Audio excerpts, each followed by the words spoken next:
এই মধুময় ধাম বৃন্দাবন ধাম। দেবর্ষি নারদ মনে মনে চিন্তা করলেন, অনেকদিন আমি মরতে যাই নাই, আজ আমি একটু মরতে যাব। আচ্ছা মাইরা, মর্তধাম কোনটা? উপরেরটা, উপরে উপরটা মর্ত, আর নিচে নাকি মর্ত? আমার মর্ত কোনটা? হ্যাঁ, যেটাই বসে আছেন এটা হচ্ছে মর্তধাম। তো দেবর্ষি নারদ মর্তধামের মাটিতে নেমেছে। আর যখনই মর্তধামের মাটিতে নামা, দেবর্ষি নারদকে দেখতে পেয়ে বলে উঠলেন, আরে ও নারদ, নারদ, আরে ও নারদ, আরে এদিকে এসো, এদিকে এসো। মা, আমায় ডাকছিলেন? হ্যাঁ বাবা নারদ, আমি তোমায় ডেকেছি। আচ্ছা নারদ, তুমি তো সর্বদা বিনাতে হরি নাম করো, সর্বদা বিনাতে ভগবানের নাম কীর্তন গেয়ে শোনাও। আস্তে মা, আস্তে আস্তে আস্তে আস্তে দান দেন, কিন্তু এত গন্ডগোল করে নয় তো, একটু শান্ত হয়ে দেন। তাতে আপনাদের এই যে দান দেওয়া এটাও তো বিফল হয়ে যাবে বাবা। কীর্তনে ব্যাঘাত মানে নাম অপরাধ। আমি চাই না যে আপনারা নাম অপরাধী হয়ে যান। যেমন বৈষ্ণব অপরাধীকে ক্ষমা করেন না, আর নাম অপরাধীকে ক্ষমা করেন না। হরিনাম আসরে বসে নিজে শুনবো না, আবার অপরকে ব্যাঘাত করবো বাবা, এটা অপরাধ, খুব অপরাধ। তো দান দেন শান্তভাবে। তো দেবর্ষি নারদ মর্তে যেই না নেমেছে, মর্তধামের এক মা জিজ্ঞেস করছে, নারদ,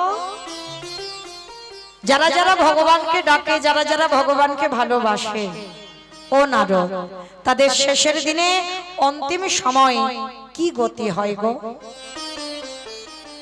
অমাইরা, খুব উত্তম প্রশ্ন, কিন্তু ওটা আপনাদের আমাদেরও জানা প্রয়োজন। যারা যারা আমরা এই কীর্তন আপনারা শুনছেন, আমি কীর্তন গাইছি, যারা যারা একাদশী করেন, যারা যারা কতবার ব্রত করেন,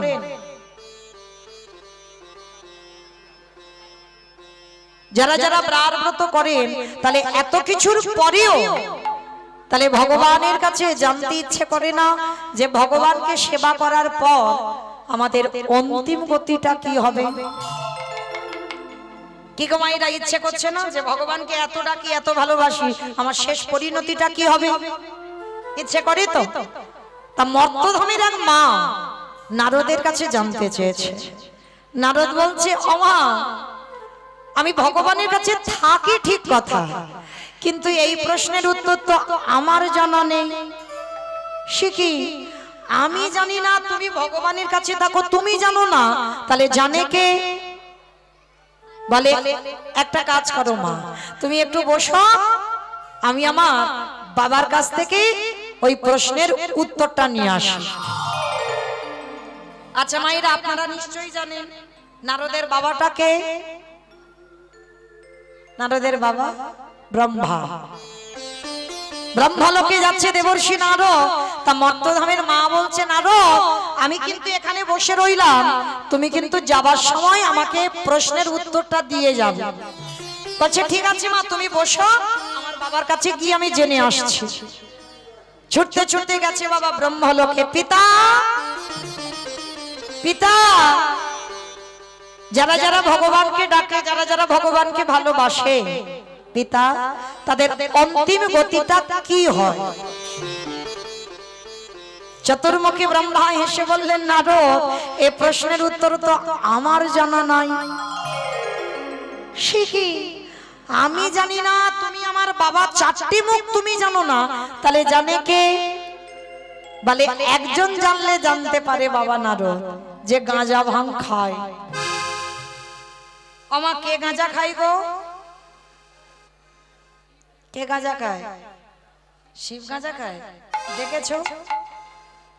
দেখেছো কোনোদিন বাবাকে গাঁজা খেতে? দেখো, তাহলে বলছো কেন? ও মাইরা, আমার বাবা ভোলানাথ যদি 12 জন বৈষ্ণবদের মধ্যে বৈষ্ণবদের একেবারে মাথার মনি হয়, আর বাবা বসে বসে গাঁজা খায়? কখনো নয়। বাবা গাঁজা খায় না, তাহলে বাবাকে গাঁজা কলকে গুলো দাও, বাবা কি করে? বাবা ওই যে নন্দী ভিঙ্গি ভূত বেদনে খাবে। বৈষ্ণব যে হয়, বৈষ্ণবের কোনো নিজস্ব সংসার নয়, বৈষ্ণব যে হয় এই বিশ্ব ব্রহ্মাণ্ডটা তার সংসার। বাবা ভোলানাথ সবার কথা ভেবে নিজে কাঁধে বদনাম নিয়ে ঘুরে ঘুরে বেড়াচ্ছে। এদের বলে বসলাম, নিজে কাঁধে বদনাম নিয়ে আজকে সবার মঙ্গলের কথা ভেবে বেড়ালো। তো আজকে বাবা ভোলা, ওমা শিব ঠাকুরের বাড়ি কোথায় বলো তো? কৈলাস। বেশ, কৈলাসে বাবার বাড়ি। কৈলাসে গিয়ে ডাকছে নন্দী বলো ভেঙ্গি।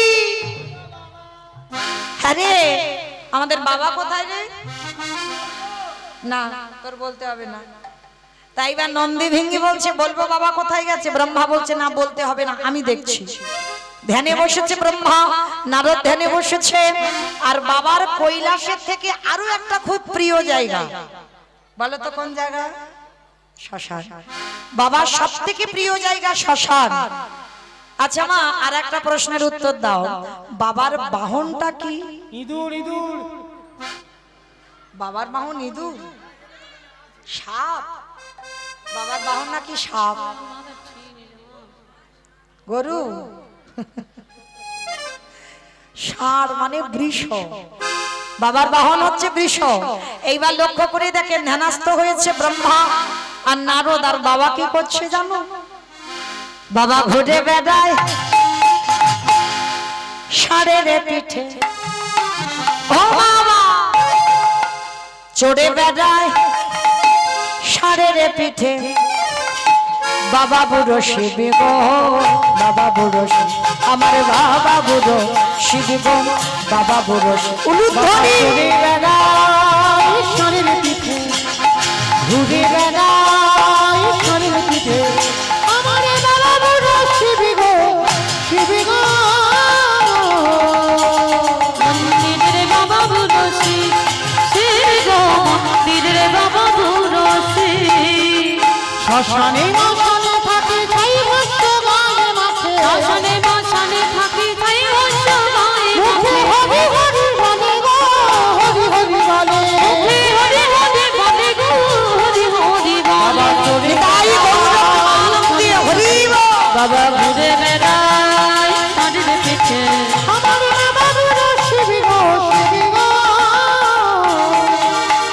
মন্দিরে বাবা বুড়ো শিব, শিব গো মন্দিরে বাবা বুড়ো শিব, শিব গো মন্দিরে বাবা বুড়ো শিব। নারায়ণ নারায়ণ নারায়ণ। প্রণাম করে নারদ বলছে, হে ভোলেনাথ, যারা যারা ভগবানকে ডাকে, যারা যারা ভগবানকে ভালোবাসে, তাদের অন্তিম গতিটা কি হয়? বাবা ভোলানাথ চোখ বড় বড় করে বলছে, নারদ সে প্রশ্নের উত্তর তো আমার জানা নাই। শিখি, সারাদিন তুমি শ্মশানের মাটিতে পড়ে হরিনাম করছো, তুমি জানো না যে ভগবানকে ডাকলে কি হয়? বলে না। তবে নারদ একটা কাজ করো, তোমার এই প্রশ্নের উত্তর একটু আস্তে দাও। ওই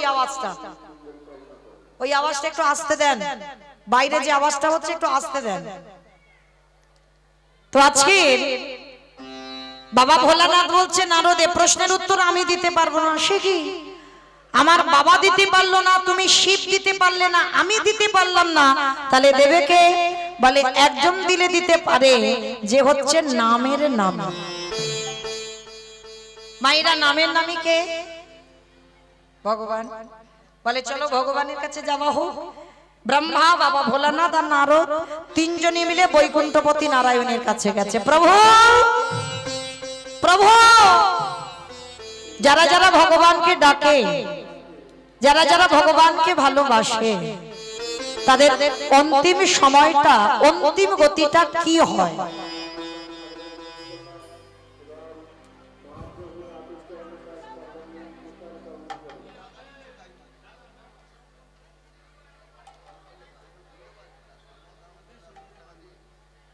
আমার ভক্ত কোনটা শুনবে? টাকা দিচ্ছে শুনবে না কীর্তন শুনবে?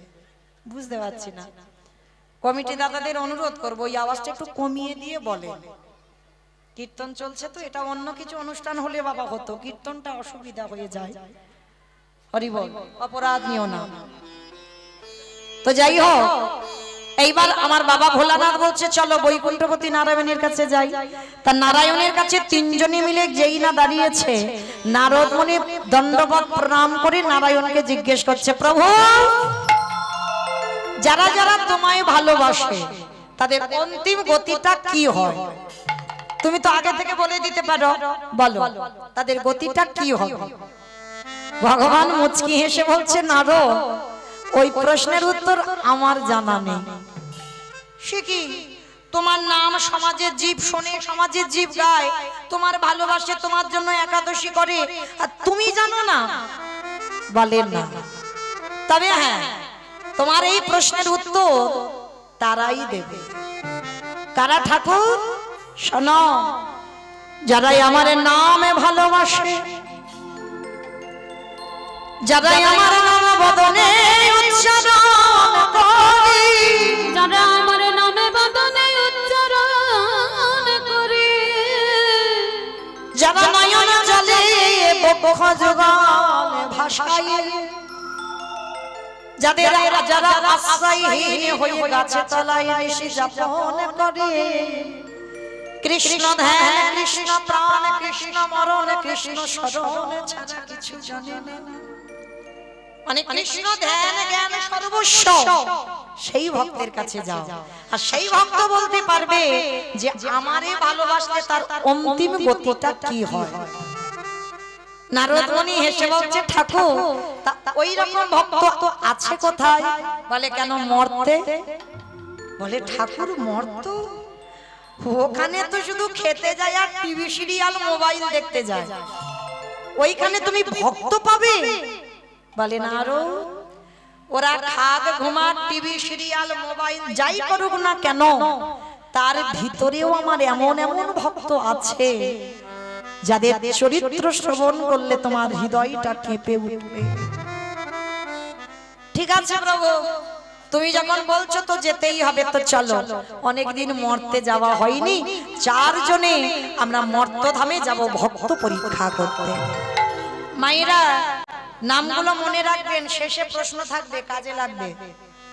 আর তখন উত্তর দিতে পারলে তবে ছুটি দেব, আর উত্তর যদি দিতে না পেরেছো ছুটি দেব না। সারা রাত হতে হবে, কিন্তু উত্তর আমার চাই, সেইভাবে শুনবে, কেমন?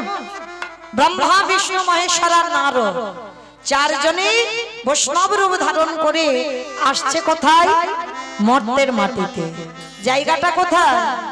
মথুরা জেলার অন্তর্গত অবন্তী নগর গ্রাম, সেথায় সন্দীপনের বাড়ি করিব বিষ্ণাম। মথুরা জেলার অন্তর্গতে অবন্তী নগর গ্রাম, সেথা সন্দীপনের বাড়ি করিব বিষ্ণাম। ওগো যাবো আমরা ভক্তের ঘরে, বলে যাব আমরা সেই ভক্তের ঘরে, ওগো বিষ্ণাম লইবার তবে যাব আমরা সেই ভক্তের ঘরে।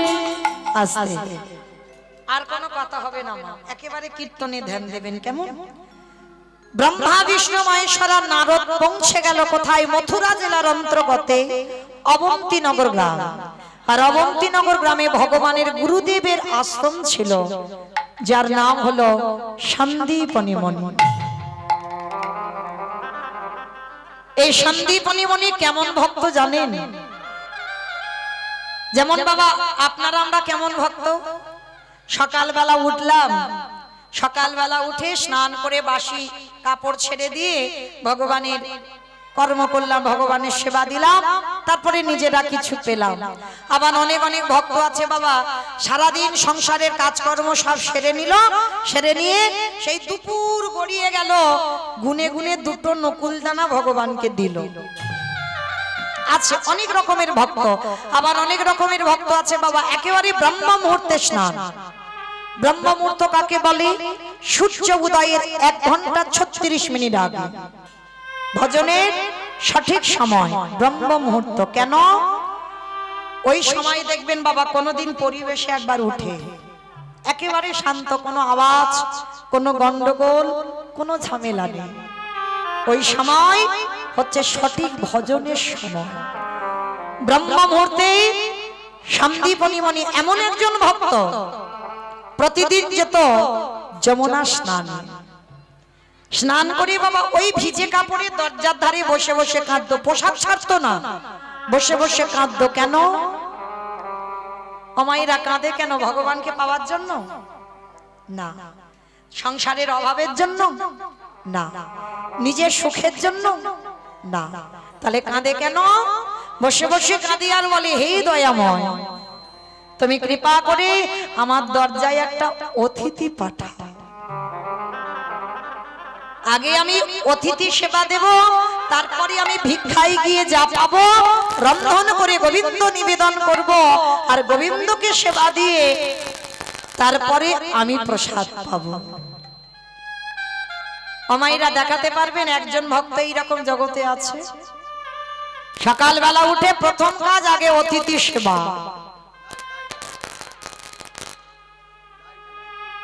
আর অতিথি সেবার পরে ভিক্ষায় যাবে। আর যদি যেদিন অতিথি না সেবা দিতে পারে সেদিন ভিক্ষায়ও যায় না আর নিজে জল স্পর্শ করে না। এটাই ছিল সন্দীপনী মণি সর্বদা সংকল্প, মৃত্যুর আগের দিন পর্যন্ত আগে অতিথি সেবা, তারপরে ভগবান সেবা, তারপরে নিজের সেবা। তো আজকের দিনটা কেমন দেখেন মা, সকালবেলা 3 জন বৈষ্ণব সেবা হয়ে গেছে, ভক্ত সেবা হয়ে গেছে, মনে বড় আনন্দ। অন্যান্য দিন একটা বৈষ্ণব একটা ভক্ত পাই না, আজকে তিনটে পেয়ে গেছে, আর মনে আনন্দ করে ভিক্ষায় গেছে, যা কিছু পেয়েছে নিজে রন্ধন করে ভগবানের চরণে নিবেদন করেছে। প্রভু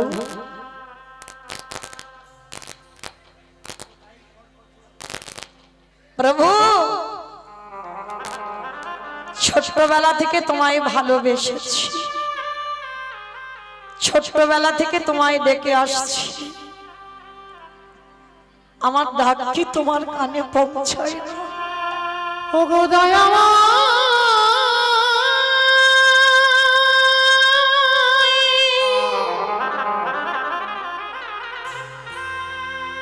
একেবারে দেখা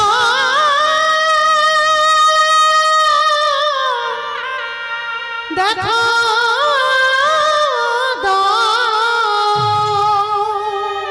বলো না দয়াময়, ওগো তুমি নাকি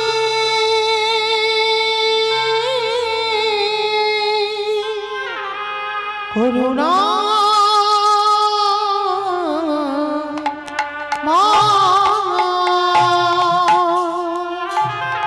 সেই ছোটবেলা থেকে যেদিন থেকে আমার জ্ঞান হয়েছে সেদিন থেকে তোমায় ভালোবেসেছি, আমার ডাক কি তোমার কানে পৌঁছায়? আমি কোথাও গেলে বলো না দয়াময়, পাবনে দেখা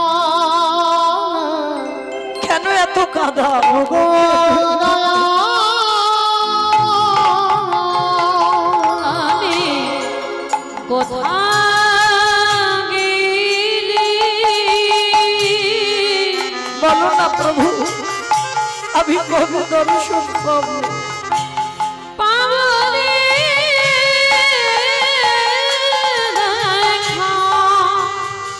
দেখা ওগো নয়ন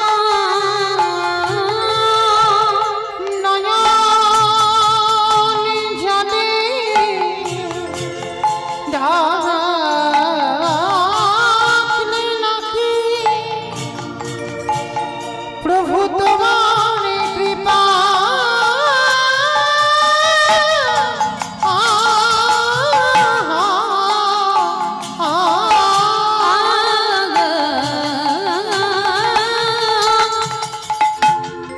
ওই নয়ন জলে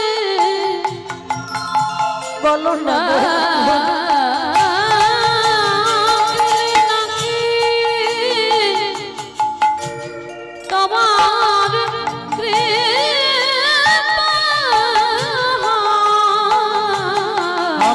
কোথাগিনি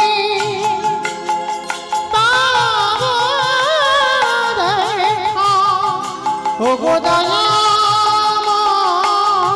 আমি কোথা গেলে পাবো রে দেখা ও গো দয়াময় দেখা দাও দেখা দাও নিতাই গৌর প্রাণ দিয়ে করিব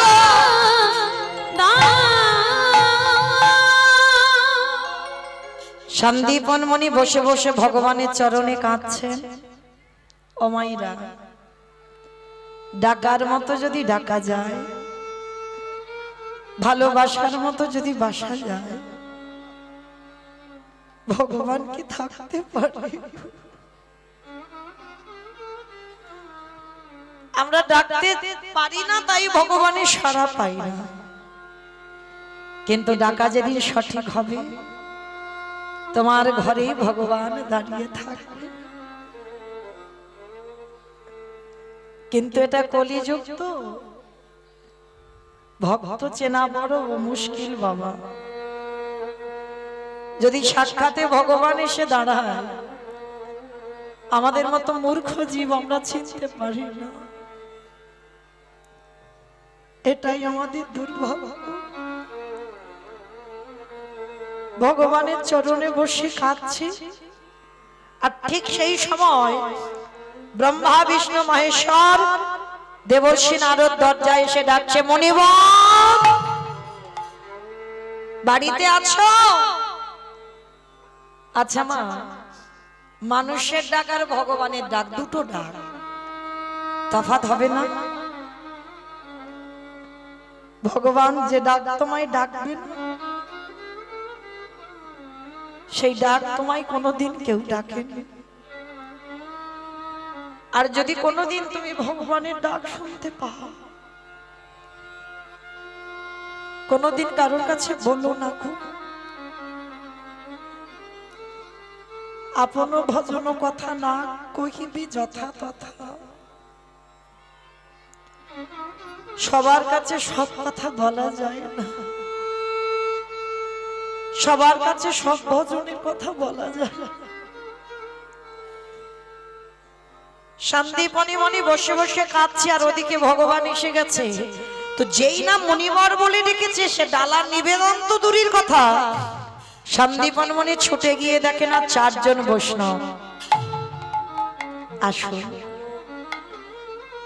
আজ আমার দিনটা বড় ভালো গো, আজ আমার দিনটা বড় ভালো। সকালবেলা তিনজন বৈষ্ণব সেবা দিলাম,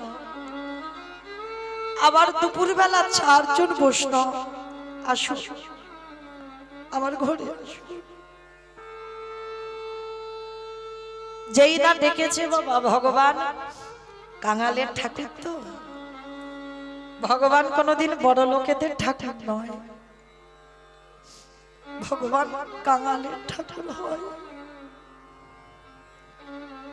ভগবান ছলনা করে আঁচলটা পেতে বলছে, মনিব কিছু খেতে দিতে পারবে? এই জায়গাটা অনুভব করবেন মা, যিনি বিশ্বের স্রষ্টা মালিক ভগবান, তিনি মনে করলে কি রাজভোগ খেতে পারত না? তিনি স্মরণ করলেই তো চলে আসতো খাবার। কিন্তু সেটা না করে যে একজন দিনহীন পথের ভিখারি কাঙাল, যে নিজের পেটের ভাত জোগাড় করতে পারে না, ভগবান তার ঘরে গিয়ে আঁচল পেতে দাঁড়িয়েছে। কারণ এই জগতে বাবা যাদের যত তালা মারে, তাদের তত জ্বালা মারে। ভগবান সর্বদা মনে রাখবেন, ভগবান কাঙালদের হয়, যারা দিন আনে দিন খাটে, যাদের অল্প রোজগার, অল্প অর্থ, তারাই আমার ভগবানকে ভালোবাসতে জানে, তারাই আমার ভগবানকে সময়ে খেতে দিতে জানে। আর যাদের থাকে বাবা, তারা ভগবানকে ভালোবাসতে জানে না। দেখবেন হরিনামের জন্য বাবা চাঁদা চাইতে যাবেন, বড় লোকেদের বাড়ি দরজা বন্ধ, লেখা আছে কুকুর হইতে সাবধান, ঢুকতে পারবে না।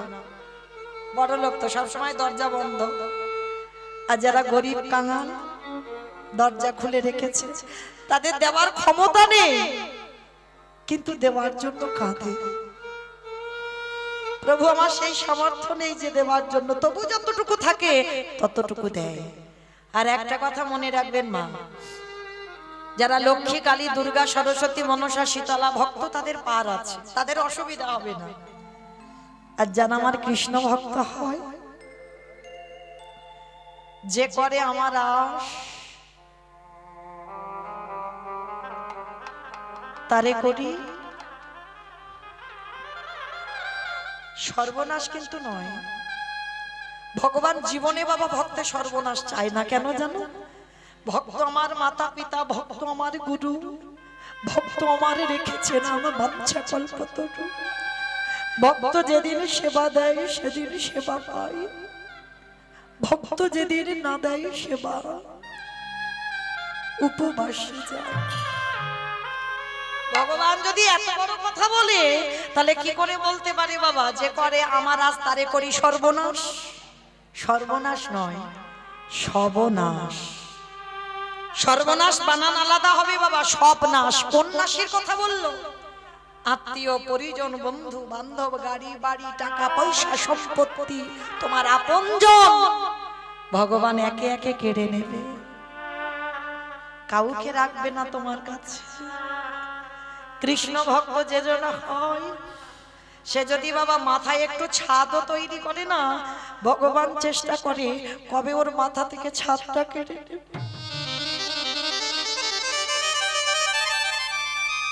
কৃষ্ণ ভক্ত সর্বদা বাবা দিনহীন কাঙাল হয়।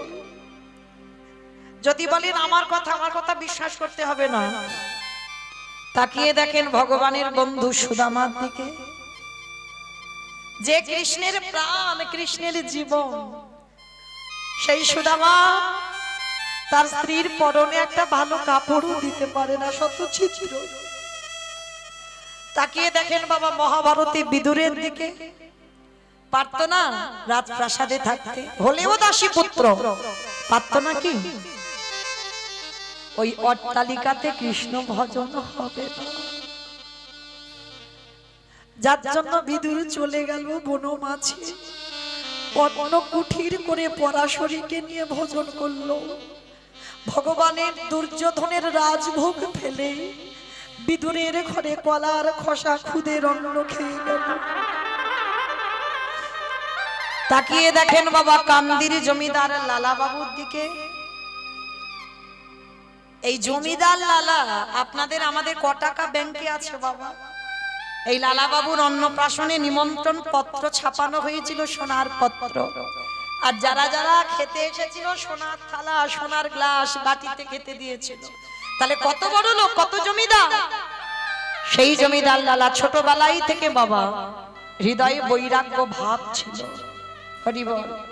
সেই বৈরাগ্য ভাব নিয়ে জানেন এক পথিক এসেছিল লালা বাবুর বাবার কাছে 1000 টাকা চাইতে, কন্যা দায়গ্রস্ত পিতা। লালা বাবু গিয়ে বাবার দুটো চরণ ধরে 1000 টাকা সেই পথিককে দিয়েছিল। কিন্তু পথিক চলে যাওয়ার পর লালা বাবুকে বলেছিল, লালা যেদিন নিজে রোজগার করতে পারবি সেদিন এই ভিখারিদের দান করবি, তার আগে নয়। আজকে যা ভুল করলি এর পরের পাপ থেকে যেন জীবনে ভুল না হয়। লালা বাবুর হৃদয় কেঁপে উঠল। যার এত রাজ ঐশ্বর্য, টাকা রাখতে রাখতে টাকার পাহাড় হয়ে গেল, তবুও সামান্য 1000 টাকা দিয়ে আমাকে বলল নিজে রোজগার করে তারপরে দিবি। লালা চলে গিয়েছিল বাবা বর্ধমানে 20 টাকা বেতনে চাকরি করতে, মাত্র 20 টাকা বেতন, তার মধ্যে খাওয়া দাওয়া। তাহলে ভাবেন ছোটবেলা থেকে বৈরাগ্য ছিল লালা বাবু। সেই লালা বাবু বাবা যতদিন না মরেছে ততদিন রাজপ্রাসাদে ফিরে আসেনি। আর যখন ফিরে এলো, ওই যে হৃদয়ে বৈরাগ্যটা ছিল না, একদিন বিকাল বেলা পালকিতে করে লালা ফিরছে, আর কে যেন এক রজক কন্যা, মানে ধোপার মেয়ে, তার বাবুজিকে ডাকছে, বাবুজি বেলা যে যায়, বাসনায় আগুন দেবে না বাবুজি। বাবুজি গো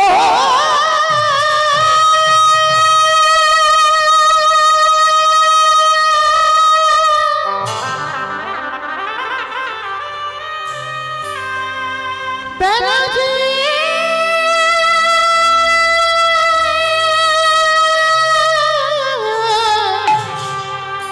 চলে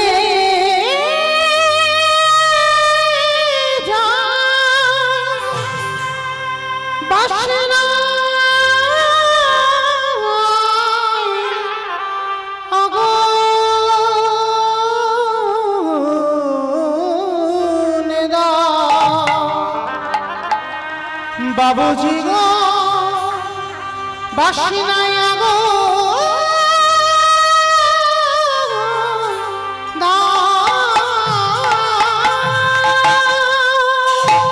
রজকন্যা তার বাবাকে বলছে, বাবুজি বেলা যায়, বাসনায় আগুন দাও। ও মা, বাসনায় আগুন দাও মানে বাসনা মানে কি? কলা গাছের গায়ে যে ছালগুলো থাকে না, আমরা বলি না কলার বাসনা। তখনকার দিনে ওই ধোপার মেয়েরা লোকের বাড়ি থেকে কাপড় এনে কলার বাসনা পুড়িয়ে ছাই করে জামা কাপড় কাচত। তাই তার বাবাকে বলছে, বাবা সূর্য ডুবে যাচ্ছে, বাসনায় আগুন দেবে না? লালা পালকিতে করে বসে যাচ্ছিল, লালার বিবেক যেন দংশন করলো, হৃদয়ে তো বৈরাগ্য ছিল। লালার বিবেক যেন বলে বলল, লালা ওটা বাসনা নয়, বাসনা নয় লালা, কামনা বাসনায় আগুন দিয়ে চলে যা লালা, তুই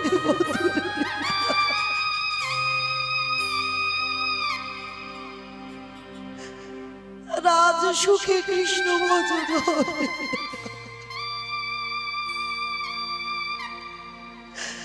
রাজ ঐশ্বর্যে কৃষ্ণ ভজন হবে না।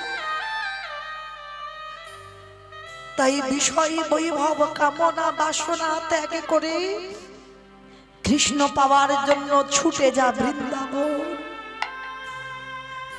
সেই জমিদার লালা ওইটা শুনে ওই ছোট্ট রজকন্যার চরণ দুটো ধরে বলল, ওরে আজকে থেকে তুই হলি আমার জ্ঞানের গুরু। আমি কবে যাব নিতাই গৌর প্রেমানন্দে করি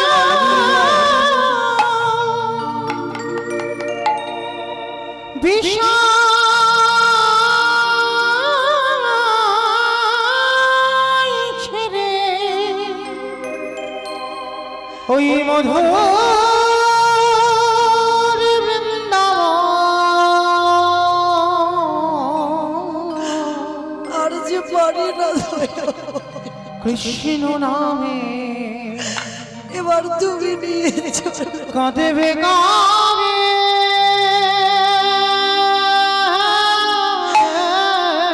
আর যে সয় না দয়া, আমার পুরাম আমি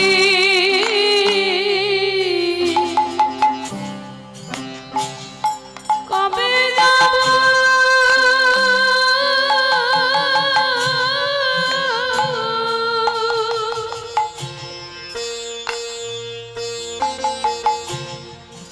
এই বিষয়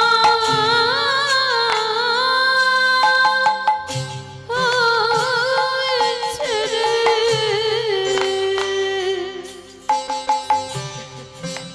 ওই মধুর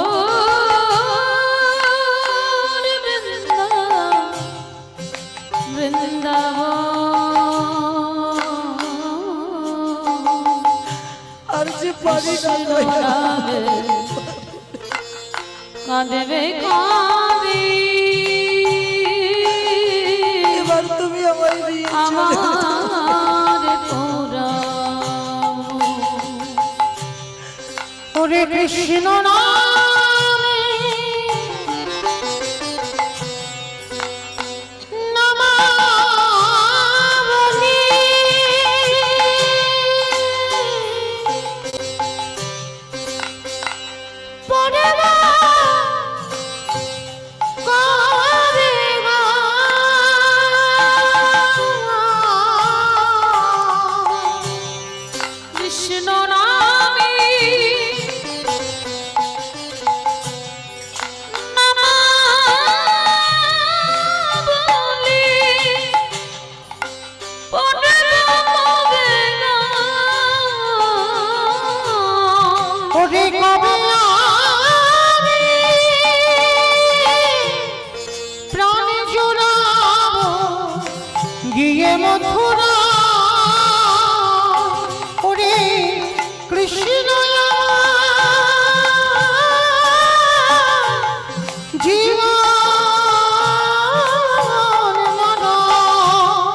কবে পাবো